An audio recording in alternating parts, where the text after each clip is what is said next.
Today we are looking at some major dollar bill mistakes, things that can give dollar bills a lot of value. We're going to start with some older ones and get more modern all the way up until the 2000s, 2003 $1 bill.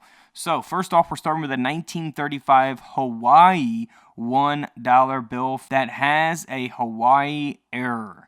So here on the back, you can see that it's misaligned. This is what it's supposed to look like on these Hawaii bills. If you have any of these, they can fetch some pretty good money, especially if they're in very high grade or if they have a specific serial number. So yeah, these are pretty good ones. You'll see it has like a brown seal and numbers on the front of the bill, the face of the bill here. This $1 bill sold for over $5,000 because of that error on the back of the bill. Unreal, $5,000. Here's an older $10 bill from 1950. Now this bill here sold for over $1,400, and you'll see it has a couple different errors listed there, but most noticeably that overprint with the obstruction error taking place. They actually have the other piece that goes that was on top of it when the bill was printed. So pretty cool there. $1,400. Now we're already moving up to the 1960s. 1969 $1 bill that has a paper jam error. I think that kind of speaks for itself. Graded by PMG. This $1 bill sold for $705 at auction. That's a pretty cool error there. Now this next one is really, really cool. This bill sold for over $4,000. It's the 1974 $1 bill graded by PCGS. Now it has a retained obstruction on the face of the bill, and that looks like it's a piece of plastic, possibly a piece of tape there.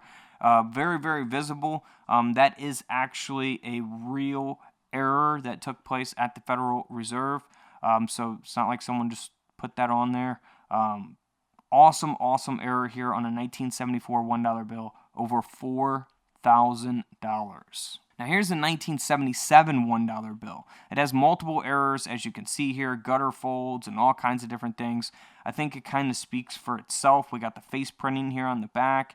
I mean, this is just a bizarre type of $1 bill, and that's why it sold for over $2,500 at auction. Here is a pretty cool error. So on the face of the $5 bill from 1977 looks very normal. Wouldn't think anything about it. It's just the older design of the $5 bill. But here on the back printing of the bill, you'll see that it has an additional printing inverted there on the back. So you'll see the United States of America twice, and one of them is inverted, which is flipped over there.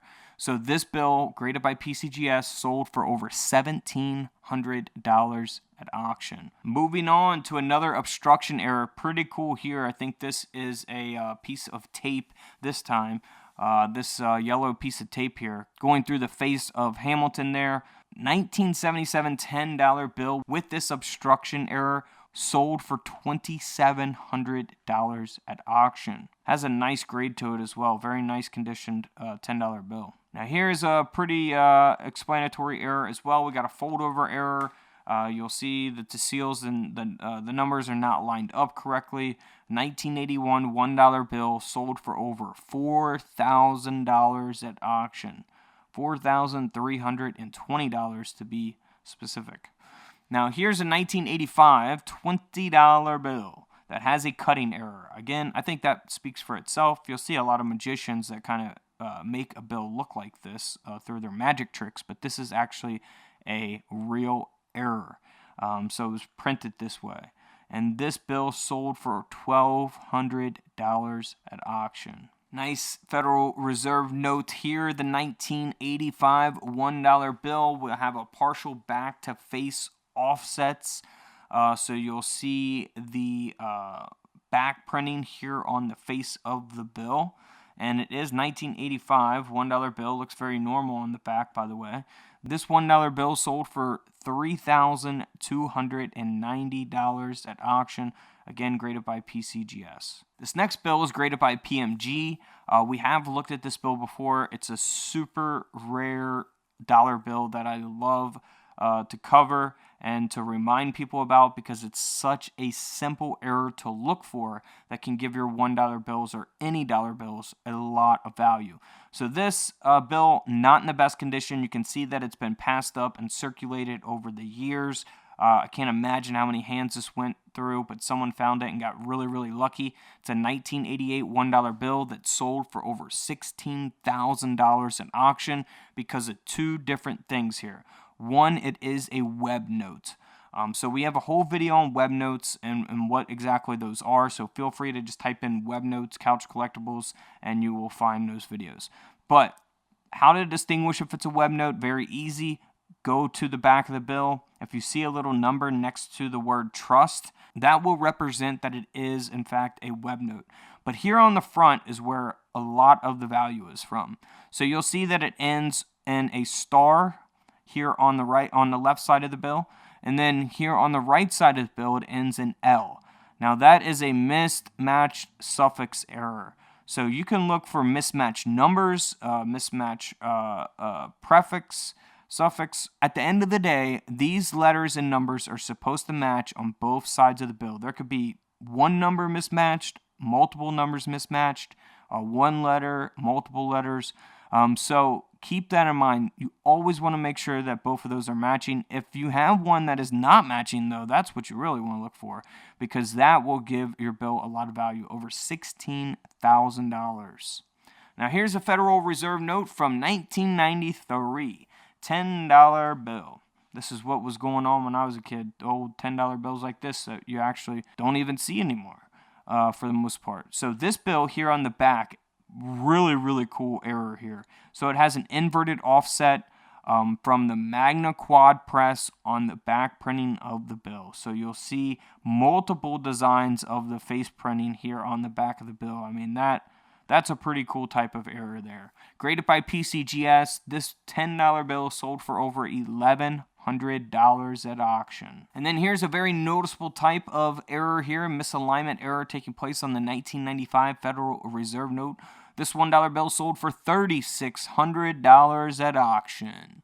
And then we got a big boy. We got a big $100 bill, 1996 Federal Reserve note with a fold-over error. This bill ended up selling for $528 at auction. But we ain't done yet. We got a couple more. This is a 1999 $1 bill that looks pretty normal. On the face of the bill, you can see it's been folded up. It's been circulated, not in the best condition by any means. But here on the back printing of the bill, you'll see that it has a double partial impression. So on the left side of the bill, it looks normal, but you'll see the double impression here on the right side. It almost looks 3D-ish on the right side of the bill, which is very cool. So if you find something like this, I would recommend getting it graded. Even if it's in this condition, personally, I would get it graded for my collection. But this bill did sell for $287, even in that condition. Not too bad at all. Now here's a very rare error. This bill sold for over $8,000 at auction, and it's from 2003. So the reason it sold for that, obviously, is because it has an obstructed printing error, which is a piece of sandpaper here stuck to the bill, obstructed into the bill. So, I mean, wow. That is amazing banknote error, graded by PMG, over $8,000. So next time you go to the bank, ask for a stack of $20 in ones or $100 in ones, whatever you can afford. Go through and look for all kinds of different errors on the front and back of your dollar bills. And if you don't find anything, you just take it back and cash it back in. All it costs you is your time to look for stuff like this. Don't forget to subscribe in the middle. Feel free to check out the videos to the left of me. And until tomorrow, I'll see you guys in the comment section below. This is Couch Collectibles, and this is where I disappear.